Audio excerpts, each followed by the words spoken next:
Très heureux de vous savoir nombreux devant vos petits écrans en ces jours. Bien-aimés dans le Seigneur, Madame, Mademoiselle et Messieurs, que le Seigneur Dieu vous bénisse parce qu'il nous accorde encore un moment merveilleux, excellent, un moment de partage de sa parole. C'est un moment très merveilleux, un moment formidable où Dieu est en train de nous parler qu'au travers de cette émission dénommée L'espace des surnaturels, une émission qui démontre la puissance de Dieu, une émission qui fait vraiment la fierté du nom de Jésus-Christ, parce que Jésus-Christ, il est le seul et véritable Dieu qui est capable de tout. Je n'ai jamais vu un Dieu comme le Seigneur Jésus qui peut faire les choses comme Jésus le fait dans ce monde, parce que c'est lui qui est le véritable Dieu adorable. Aujourd'hui, nous sommes dans cette émission, l'espace des surnaturels, pour vous présenter un court enseignement.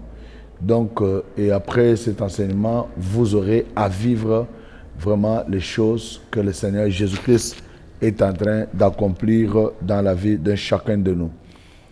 Nous avons un texte biblique que nous allons lire avec vous. C'est un enseignement que Jésus avait donné à ses disciples.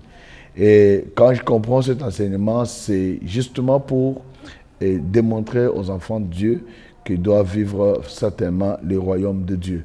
Et nous sommes appelés à vivre le royaume de Dieu sur la terre et dans le ciel. Voilà pourquoi je vais lire avec vous un texte biblique, Matthieu chapitre 5, à partir du premier verset. Je vais descendre.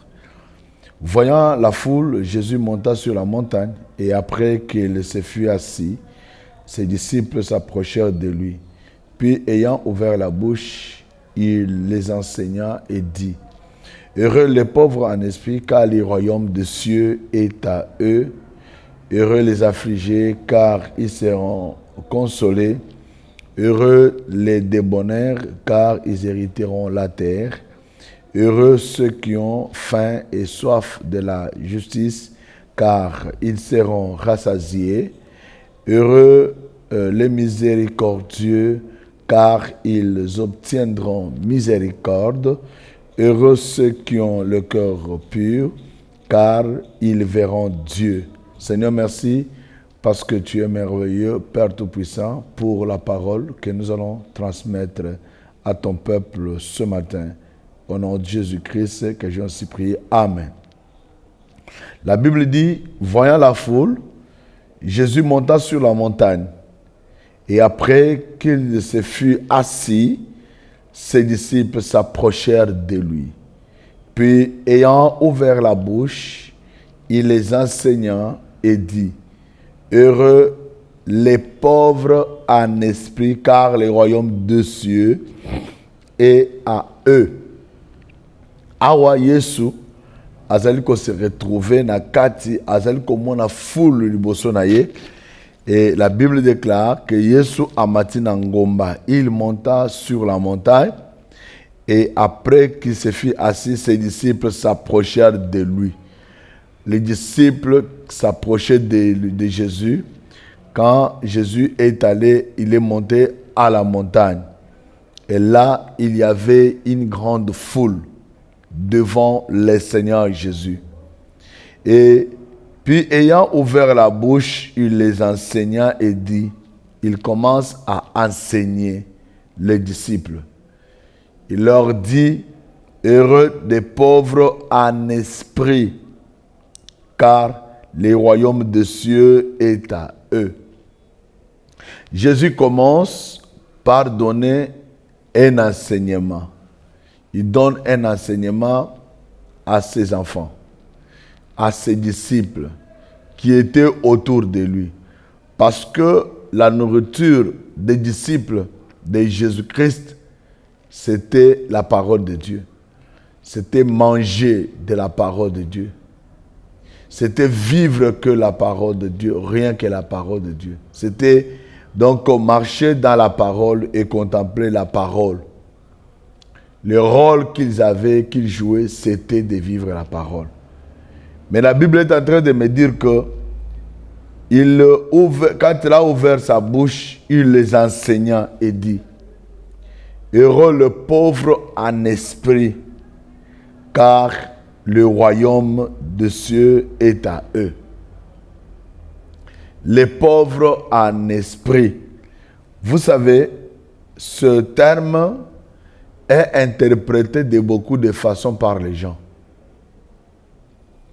J'ai vu quelqu'un qui dit: heureux le pauvre, car le royaume des cieux est à eux. Il ne dit pas, il n'ajoute pas heureux le pauvre en esprit. Quand on parle d'un pauvre en esprit, c'est quelqu'un qui n'a qu'un seul esprit, qui n'en a pas autant, comme plusieurs en ont autant. Et quand tu as déjà autant d'esprit, c'est que tu es déjà quelqu'un qui a un problème. Et le problème là, c'est quoi? C'est la possession. Tu es possédé. Parce que quand vous regardez bien, vous lisez bien la Bible, vous allez voir, on vous parle d'un homme qui passait nuit au sépulcre. Et cet homme qui passait nuit au sépulcre, c'était un fou. Il a fait longtemps dans le sépulcre. Il était plein de légions de démons. Donc, les légions, c'est l'ensemble la multitude plutôt des esprits. Les esprits qui viennent habiter l'homme, qui viennent déranger la vie de l'homme, qui viennent tourmenter la vie de l'homme. Et quand tu te retrouves déjà avec beaucoup d'esprits en toi, c'est que tu es un homme riche dans l'esprit. Tu as beaucoup d'esprit. Mais celui qui est pauvre, c'est celui qui n'a pas beaucoup d'esprit en lui. Mais il n'a qu'un seul esprit. Parce que celui qui peut vivre le royaume des cieux, ce n'est que celui qui est habité par l'Esprit de Dieu. Celui qui est habité par le Saint-Esprit.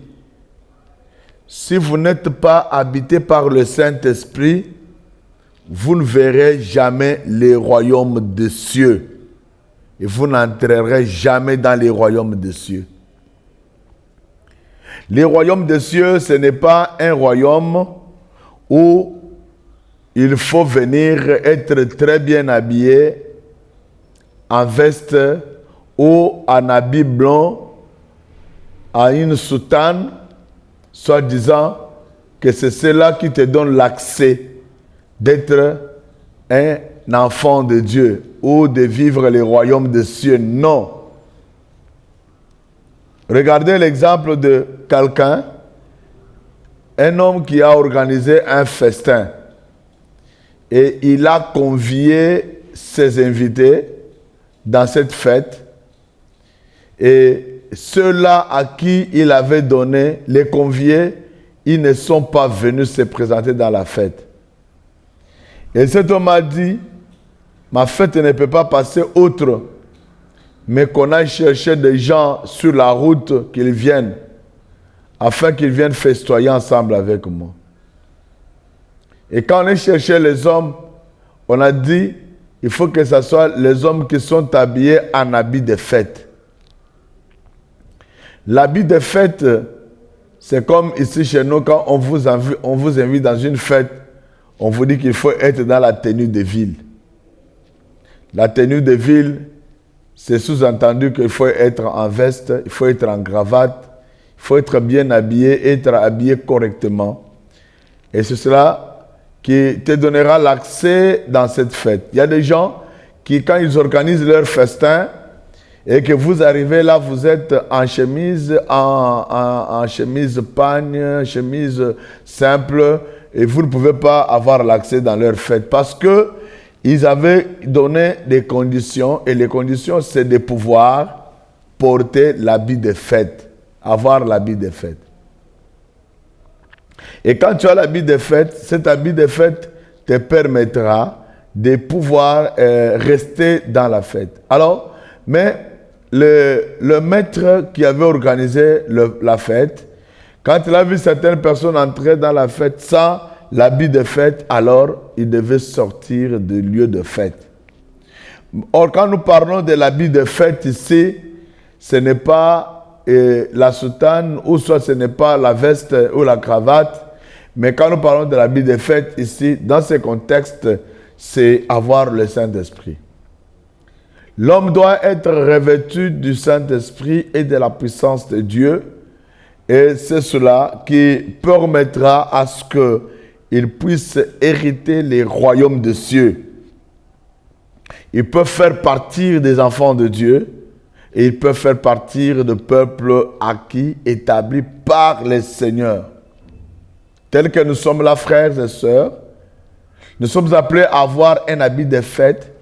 Et l'habit de fête que nous devons avoir, c'est le Saint-Esprit. Parce que Jésus lui-même a dit, je ne vous laisserai pas orphelins, mais je vous enverrai le Saint-Esprit, et il vous conduira dans toute vérité. Le Saint-Esprit, c'est lui qui est notre guide, notre enseignant, notre pédagogue. C'est lui qui nous oriente, c'est lui qui nous amène dans le vrai chemin, et le vrai chemin de la parole de Dieu, le vrai chemin de Jésus-Christ de Nazareth. Bien-aimés dans le Seigneur, il dit, heureux les pauvres en esprit, car le royaume des cieux est à eux. Ceux qui sont pauvres en esprit, ce sont ceux-là qui ne tâtonnent pas, qui ne vont pas de gauche à droite. Ce sont ceux-là qui ne tergiversent pas, dont leur foi ne chancelle pas, mais ils sont vraiment fixés dans la foi chrétienne, la foi des enfants de Dieu. Il est rempli du Saint-Esprit, appelé par Dieu, et c'est cet homme dont le royaume des cieux est à lui, un homme qui a mis toute sa confiance en Dieu, qui a mis toute sa confiance dans la parole du Seigneur, qui a mis toute sa confiance dans la parole de Dieu. Et cet homme, il peut certainement vivre la main puissante de Dieu. La Bible dit, heureux les affligés, car ils seront consolés. Heureux les affligés, car ils seront consolés. Un affligé, c'est quelqu'un qui est touché dans son propre amour, quelqu'un qui a des espoirs, quelqu'un qui a été blessé, par exemple, quelqu'un qui a connu des problèmes, qui a été déçu, quelqu'un qui a connu des difficultés dans sa vie. Il y a beaucoup de personnes qui ont été déçues dans leur vie, découragées même.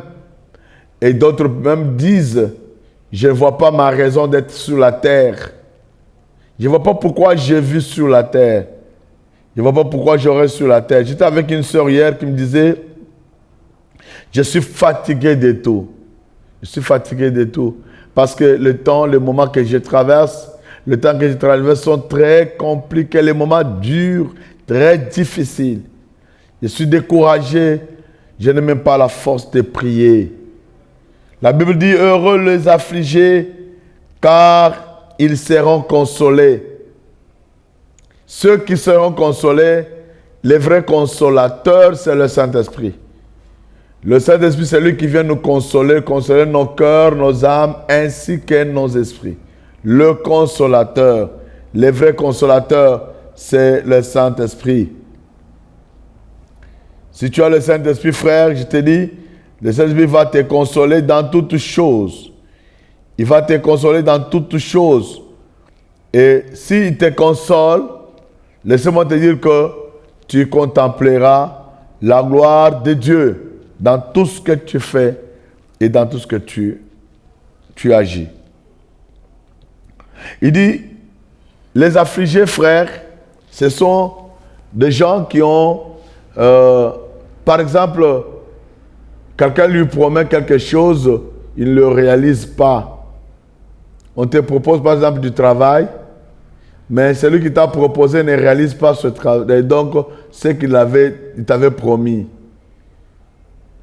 Tu es affligé dans toi, dans ton cœur, dans ton propre amour, touché, découragé même d'ailleurs. Il y a eu des gens, des hommes qui sont venus pour te proposer un marché, mais ce marché n'aboutit pas.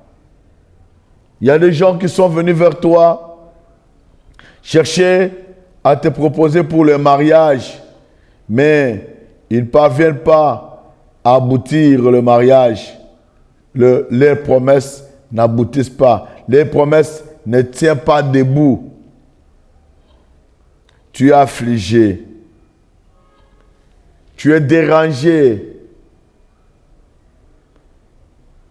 Tu as les affaires, comme un frère qui me disait que j'ai 6 véhicules, mais au moment où je vous parle prophète, je reste avec 4 véhicules. Rien ne marche. Les choses ne marchent pas. Rien ne tient debout. Je suis découragé, je suis affligé. Et ça, être affligé, être touché, être découragé. Il dit encore, quelqu'un qui, par exemple, il est dans le mariage, il a fait beaucoup de temps, beaucoup d'années dans son mariage. Il n'a jamais eu des enfants. Il a un cœur affligé. Quand les beaux-frères viennent, les belles-sœurs viennent, les parents du garçon arrivent, ils commencent à se moquer de toi, à parler en mal contre toi, à te critiquer. Même au milieu de tes amis, tu n'as pas de la valeur. Même dans le quartier, pas de la valeur. Même dans la famille, pas de la valeur. Surtout dans ta belle famille, pas de la valeur. Parce que tu n'as jamais produit un enfant. On t'a même dénommé d'un nom. Elle fait seulement s'habiller. Elle veut seulement porter des bijoux. Il te donne les noms par rapport à ça. Toi-même, tu commences à t'encourager avec un chien ou avec un chat. Tu commences à les transporter comme étant ton fils, comme ton enfant. Tu t'encourages toi-même. Laisse-moi te dire, frères et sœurs, la Bible dit, heureux les affligés, car ils seront consolés. Heureux les affligés, car ils seront consolés. Qui console qui? Celui qui console, c'est la parole de Dieu, la parole qui était au commencement avec Dieu, la parole qui était Dieu, cette parole qui s'est faite chair, qui a habité au milieu de nous, plein de grâce. Cette parole de Dieu qui transforme la vie de l'homme. Cette parole qui donne de la valeur à l'homme. C'est cette parole qui amène l'homme dans le vrai chemin et dans la droiture. Heureux les affligés, car ils seront consolés. Laisse-moi te dire, celui qui peut te consoler, c'est le Seigneur Jésus-Christ, lui qui console, lui qui est la parole de Dieu.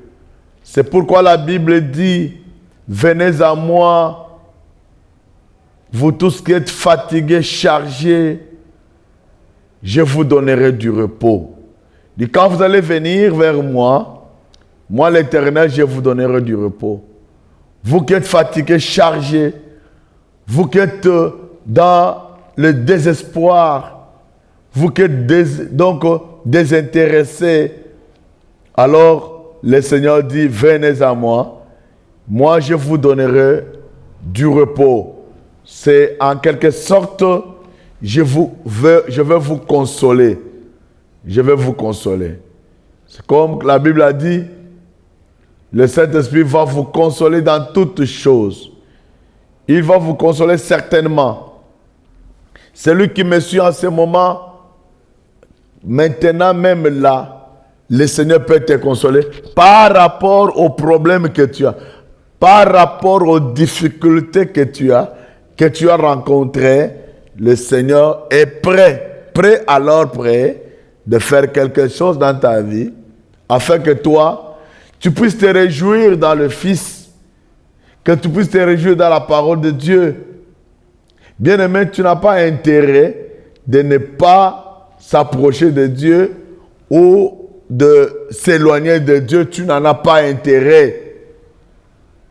Mais tu as intérêt de rencontrer le Seigneur et d'hériter les royaumes des cieux. D'hériter les royaumes des cieux. Laissez-moi te dire que les royaumes des cieux n'est pas comme les royaumes de la terre ou des hommes, non. Les royaumes de cieux, c'est un lieu où nous resterons, nous vivrons éternellement avec le Seigneur. Où nous allons nous réjouir. Premièrement, on aura les noces de l'agneau. Les noces de l'agneau, c'est lorsque l'église de Jésus-Christ sera enlevée pour aller rencontrer le Seigneur dans les airs. Et quand il rencontrera le Seigneur dans les airs, c'est dans les airs, alors qu'ils vont contracter le mariage.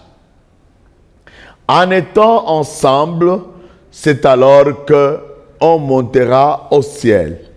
Et quand on va rester au ciel, c'est pendant 7 ans, de 3 ans et demi de tribulation et 3 ans et demi de la grande tribulation.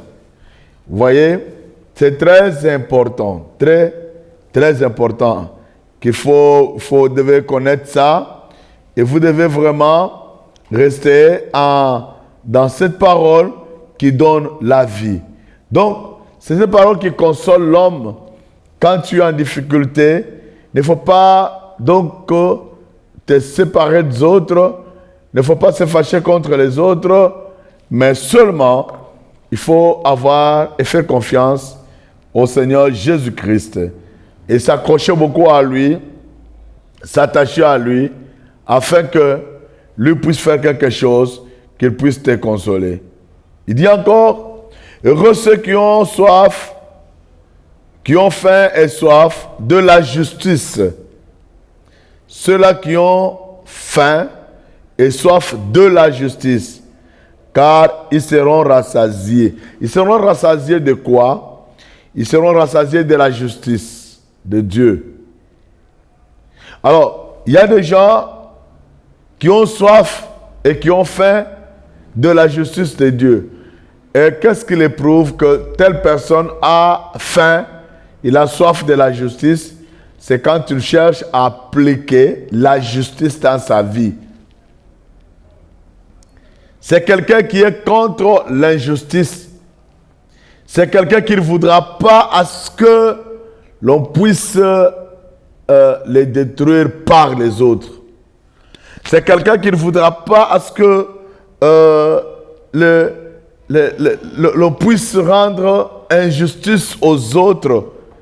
Ce sont des gens du genre que quand vous le voyez, il défend la cause des autres. Et il défend la vraie justice de Dieu. Et comme enfant de Dieu, comme chrétien. Vous savez, un chrétien véritable, c'est quelqu'un qui doit, au fait, regarder les gens, et les gens avec qui il vit, les gens avec qui il reste ensemble. Il le regarde, il vit ensemble avec ces gens-là, et après, il se dit que non, voilà, je peux marcher avec telle personne. il aime la justice, il n'aime pas l'injustice. Dans l'injustice, il y a ce que nous appelons aussi la discrimination des langues, la discrimination raciale, la discrimination de rang social. Je parle, la discrimination des langues, c'est quelqu'un qui cherche à rendre injustice à l'autre parce qu'il ne parle pas la même langue. Autant dire qu'ils ne sont plus d'une même tribu, même d'une même pays, même région. Donc, les gens qui font ça, ce sont des gens qui sont dans l'injustice à outrance. Une injustice que Dieu n'aime pas. Mais Dieu a besoin des hommes qui ont soif, qui ont faim et soif de la justice. De la justice. De la justice. Dans le monde où nous sommes, le diable a toujours été injuste. Le diable a toujours été injuste. Il est le père de l'injustice. Alors, quand nous parlons de l'injustice, nous voyons, par exemple, par rapport au droit, même quelqu'un qui est en train de dire les droits, il doit avoir la faim et la soif de la justice. Même celui qui fait l'OPJ, donc celui qui est l'OPJ, dans l'armée par exemple, soit à la police nationale, soit dans tel ou tel autre secteur, il faut rendre toujours justice. Il faut avoir la soif de la justice et non plus la soif de l'injustice. Il faut éviter l'injustice dans toutes choses, mais s'accrocher à la justice. Parce que la justice, c'est elle qui fait du bien pour l'homme et à l'homme. Celui qui a dans la justice, frères et sœurs, je vous dis franchement que celui qui fait la justice, Dieu sera avec lui. Dieu marchera avec lui. Beaucoup de gens, ils ne veulent pas la justice, mais ils aiment l'injustice. Je parle de la justice par rapport à la société, même au rang social. Je parlais de quoi? De langue, mais il y a aussi l'injustice sur le plan de la discrimination raciale. Discrimination raciale.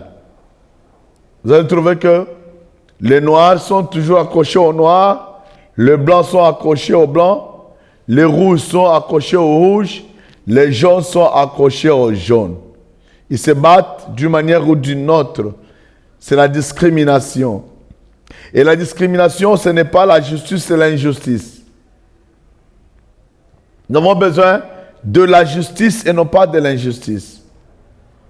Bien-aimés dans le Seigneur, celui qui vit la justice, il verra les choses que nous sommes en train de voir et de vivre dans l'Église, les surnaturels. Parce qu'un homme sans la justice, il ne peut pas vivre les surnaturels dans sa vie. Mais pour que tu puisses vivre les surnaturels dans ta vie, frères et sœurs, il faut mener la vie de la justice. Celui qui est noir, tu le considères comme ton frère. Celui qui est blanc, tu le considères comme ton frère. Celui qui est rouge, tu le considères comme ton frère. Celui qui est jaune, tu le considères comme ton frère. Heureux ceux qui ont faim et soif de la justice, car ils seront rassasiés. Si tu as la soif de la justice, tu as la faim de la justice, tu seras rassasié. Rassasié de quoi? Pas du foufou, ni du riz, ni de la chikwank, ni de makemba, ou des bananes plantains, non même de la viande, ni de poisson, ni de ce qu'on peut manger là. Mais, frères et sœurs, c'est être avec le Seigneur et avoir la justice. Être rempli de la justice. La justice doit habiter dans l'homme. Quand on te regarde, On te voit quand tu marches, on voit que tu as la justice. Même si tu as les enfants de tes mbanda à la maison, de ta rivale, ton mari avait fait des enfants avec une autre femme autrefois et qu'il a ramené ses enfants dans la famille, il ne faut pas maltraiter ces enfants-là parce que eux, ils ne sont que des innocents, ils ont empathie la loi de la productivité, de la procréation. Ils ont été victimes de cette loi de la procréation, bien qu'ils n'ont pas demandé à leurs parents de faire ceci ou de cela. Alors maintenant, quand toi tu veux commencer à battre ces enfants, à les frapper, à les maltraiter, Dieu ne sera jamais d'accord avec toi. J'ai vu dans une famille où l'homme avait les enfants de sa sœur qui étaient mortes. Alors, il a ramené ses enfants chez lui à la maison. Mais sa femme a commencé à maltraiter ces enfants-là, à tel point qu'il ne leur donnait même pas à manger. Il ne leur donnait même pas à manger. Les enfants ont souffert d'une manière donc catastrophique. Et si toi-même tu regardais ces enfants-là, tu allais pleurer par rapport à la souffrance qu'ils ont connue dans leur vie. Je suis allé même intervenir pour dire à la sœur, il ne faut pas faire ce que tu es en train de faire. Ce que tu fais, c'est contre la parole de Dieu. Les enfants ici, ils sont nés, ils ne savent pas comment ils sont nés, ils ne savent pas quand est-ce que leurs parents ont contracté des relations pour qu'ils puissent les concevoir. Ils ne savent pas, ce sont les innocents de Dieu. Alors, il faut bien les garder, les protéger. Gloire à Dieu. Celui qui a la soif et la faim de la justice sera rassasié. Je veux que tu sois rassasié, non pas avec la chikwang ou les foufous, parce que Jésus a dit, l'homme ne vivra pas du pain seulement, mais de toute parole qui sortira de la bouche de l'Éternel. C'est que tu peux être rassasié des choses de ce monde, mais tu n'es pas rassasié du Saint-Esprit, ni de la parole de Dieu, ni de la justice de Dieu. Il faut vivre la justice de Dieu. Cela va beaucoup t'aider dans la vie quotidienne. Dans la vie quotidienne. Je voulais dire dans la vie ministérielle. Heureux ceux qui ont faim et soif de la justice, car ils seront rassasiés. Heureux les miséricordieux, car ils obtiendront miséricorde. Heureux le miséricordieux. Vous savez, notre Dieu, c'est un Dieu de miséricorde. Un miséricordieux tout fait. Mais il dit, nous aussi, nous devons être miséricordieux. Et ceux qui sont les miséricordieux sont heureux. Sont heureux car ils obtiendront miséricorde. C'est-à-dire quoi, être miséricordieux? C'est être quelqu'un prêt à pardonner les uns et les autres. Être prêt à pardonner les uns et les autres. Est-ce que tu as vraiment le temps de pardonner les uns et les autres? Est-ce que tu as le temps de pardonner tes frères, tes sœurs? Est-ce que tu as le temps de pardonner ceux qui t'ont fait du mal? Si vous lisez bien la Bible, je crois en Matthieu chapitre 18, vous allez comprendre, la Bible dit que si ton frère t'a fait du mal, si ton frère t'a fait du mal, allez vers lui, règle avec lui. S'il le refuse, prenez un témoin, un ou deux témoins. S'il le refuse, tu l'amènes devant l'église et dans ce cas-là, tu peux l'excommunier et le regarder comme un pharisien. Gloire au Seigneur. Jésus est capable de tout. Jésus est merveilleux. La Bible déclare, heureux ceux qui ont le cœur pur, car ils verront Dieu. Vous voyez, celui qui parle là, c'est Jésus-Christ de Nazareth. Il s'adresse aux disciples, il leur donne un enseignement. Il leur dit, heureux ceux qui ont le cœur pur, car ils verront Dieu. Ce n'est pas un cœur plein de la haine. Non, frère, pas un cœur plein de soucis. Non, frère, pas un cœur plein de calomnie. Pas donc, l'écoute, frère. Donc, vous devez être quelqu'un qui a un cœur, un bon cœur, un cœur digne, un cœur pur devant le Seigneur. Et c'est cela qui permettra à ce que tu puisses voir Dieu. À ce que tu puisses voir Dieu. Tu as des problèmes avec les gens, il faut avoir un cœur pur, un cœur pur. Ne gardez pas trop de soucis en toi. Il y a une femme qui est en train de me suivre là, mais qui a des problèmes, qui a emmagasiné beaucoup de choses. Donc, par rapport à la vie que son mari est en train de mener, Dieu te demande de le pardonner, car dans le cas contraire, tu ne verras pas Dieu. Dans le cas contraire, tu ne verras pas le Seigneur. Dans le cas contraire, tu ne verras pas la parole de Dieu apparaître en toi ou faire quelque chose.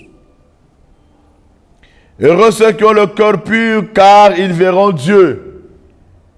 Heureux ceux qui procurent la paix, car ils seront appelés fils de Dieu. Gloire au Seigneur.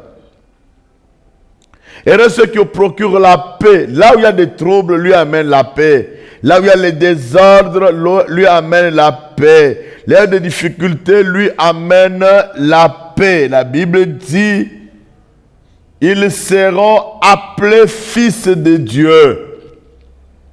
Celui qui procure la paix sera appelé fils de Dieu. Dieu a besoin des fils et non pas des enfants. Un fils est vraiment attaché à son père. Un fils est prêt à faire quelque chose avec son père. Un fils, quand son père l'envoie, il part. Il va faire ce que son père lui a demandé de faire. Heureux ceux qui procurent la paix, car ils verront et ils seront appelés fils de Dieu. Heureux ceux qui sont persécutés pour la justice, car le royaume des cieux est à eux. Oh, gloire au Seigneur. Heureux ceux qui sont persécutés pour la justice. À cause de la justice, on t'a déjà amené en prison. À cause de la justice, on t'a fouetté. À cause de la justice, on t'a fait du mal, beaucoup de choses très mauvaises qu'on a fait dans ta vie.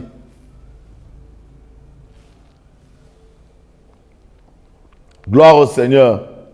Heureux ceux qui sont persécutés. Vous savez, même les disciples ont été persécutés. Vous vous rappelez de Stéphane, Étienne, comment il a été lapidé. Il a été lapidé. Vous vous rappelez de Paul, comment il est mort. Il a été mis en prison plusieurs fois, Paul et Silas. Vous savez, des gens qui marchent avec le Seigneur, ils sont persécutés. Pas persécutés seulement physiquement, même sur le plan spirituel, persécutés, méprisés, abandonnés, rejetés, oubliés même. Voyez-vous? Donc, il faut savoir que quand vous marchez avec Dieu, vous marchez avec le Seigneur Jésus, lui, il est capable de tout dans ta vie. Il est capable de faire, d'agir, de se manifester, de se glorifier. Heureux ceux qui sont persécutés, car la justice, car le royaume des cieux est à eux. Quand tu es persécuté pour la justice, le royaume des cieux est à toi. Le royaume des cieux t'appartient.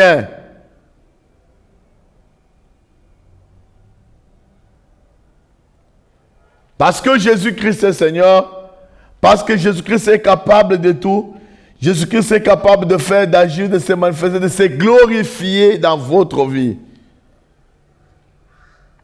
Heureux, heureux, heureux ceux qui procurent la paix. Heureux ceux qui sont persécutés. Heureux également, heureux serez-vous lorsqu'on vous outragera, lorsqu'on vous persécutera, lorsqu'on dira faussement de vous toutes sortes de mal à cause de moi. Aujourd'hui, je vais m'arrêter par là, aujourd'hui, bien-aimés. Alors, je voudrais vous faire comprendre que il y a des gens qui sont outragés, persécutés à cause de l'évangile, accusés faussement à cause de l'évangile. On lui a attribué le mal. Vous savez, frères et sœurs, il y a même des gens qui sont dans la prison aujourd'hui, là, qui sont innocents. Ils ne connaissent rien, mais par l'influence de certaines personnes qui ont de l'argent, alors ils ont fait coffrer, on les a oubliés là-bas, on les a abandonnés là-bas. Personne ne sait dire la justice. Mais le Seigneur est là pour nous défendre. Parce que notre véritable avocat, c'est Jésus-Christ Nazareth. L'avocat qui s'occupe de nous à tout moment et qui parle de nous. Gloire à Dieu. Heureux serez-vous lorsqu'on vous outragera, lorsqu'on vous outragera, qu'on vous persécutera et qu'on vous dira faussement de vous toutes sortes de mal à cause de moi. À cause de moi qui? Jésus de Nazareth, la parole de Dieu, la parole véritable de Dieu. C'est lui qui est le véritable Dieu. Oh, gloire au Seigneur. Nous sommes sur l'avenue Luzizila, numéro 22, Ambiza Ozone. Tout près de lycée Tobongisa, arrêt Bois Noir, dans la commune de Ngaliema. C'est là où nous sommes basés. Bien-aimés dans le Seigneur, et la grâce de Dieu sera avec vous. Si on vous persécute, on vous outrage, à cause du Seigneur Jésus, alors une récompense vous a été réservée et le Seigneur marchera avec vous. Dieu sera avec vous et il va pouvoir se glorifier dans votre vie. Que le Seigneur vous bénisse. Vous êtes dans cette émission L'Espace du Surnaturel qui est présentée par votre humble serviteur, le prophète Stéphane Kalinda Wanyambwe. Alors, ici, nous enseignons la parole de Dieu et nous vous faisons vivre le surnaturel. Que Dieu vous bénisse et vous allez suivre la suite de notre émission, donc où on vous montre les extraits de travaux que Dieu est en train de faire avec nous au milieu de son peuple. Seigneur, merci parce que mon frère et ma soeur m'ont suivi ce matin en ce jour, oh Dieu. Je te prie à ce que tu l'assistes, tu le bénisses et que tu opères de miracles dans sa vie. Que tu le soutiennes dans toutes choses et qu'il contemple ta gloire au nom de Jésus-Christ. Celui qui est malade, là où il est, je te dis, touche-le à la maladie parce que mon Dieu est capable de vous guérir. Seigneur, merci parce que tu guéris toute maladie dans le corps de mon frère et de ma soeur. J'enlève ces maladies, je les jette dans les lieux arides au nom de Jésus-Christ. Amen. Que Dieu vous bénisse. Bonne journée. Ciao.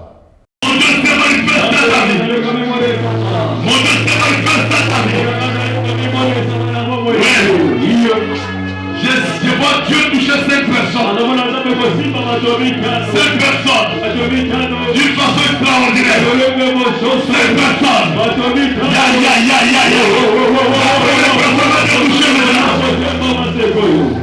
La première personne va être touchée. Va être touchée maintenant. Va être touchée maintenant. Va être touchée. La deuxième personne. La deuxième personne. La deuxième personne. La deuxième personne. La deuxième personne. La deuxième personne. La deuxième personne. T'inquiète. Yama. Rota Shikara. Roya Baba. Yababa Shikara. Je sens. Dieu vient de toucher la troisième personne. Dieu vient de toucher la troisième personne.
Reçois le souffle nouveau. Reçois le souffle nouveau. Reçois le souffle nouveau. La main de Dieu. La main de Dieu.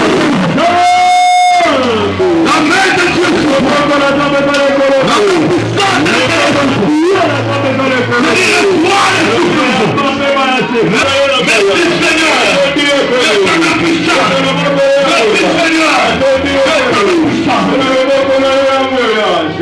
Alléluia. Merci Seigneur.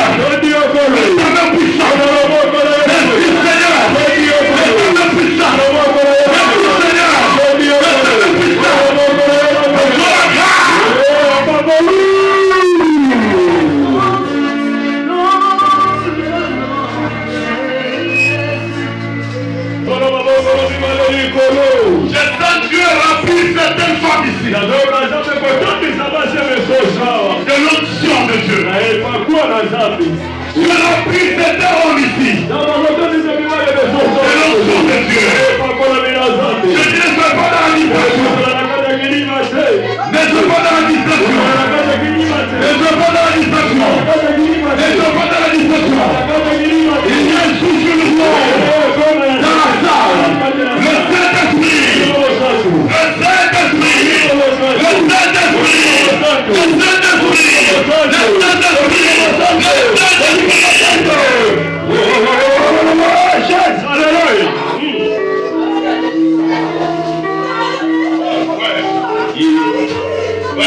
Il y a ceux qui n'ont jamais parlé là qui vont parler là. Il y a des gens qui vont parler là qui vont. Je vais passer dans le Saint-Esprit. Je vais passer dans le Saint-Esprit.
Mobimba nanga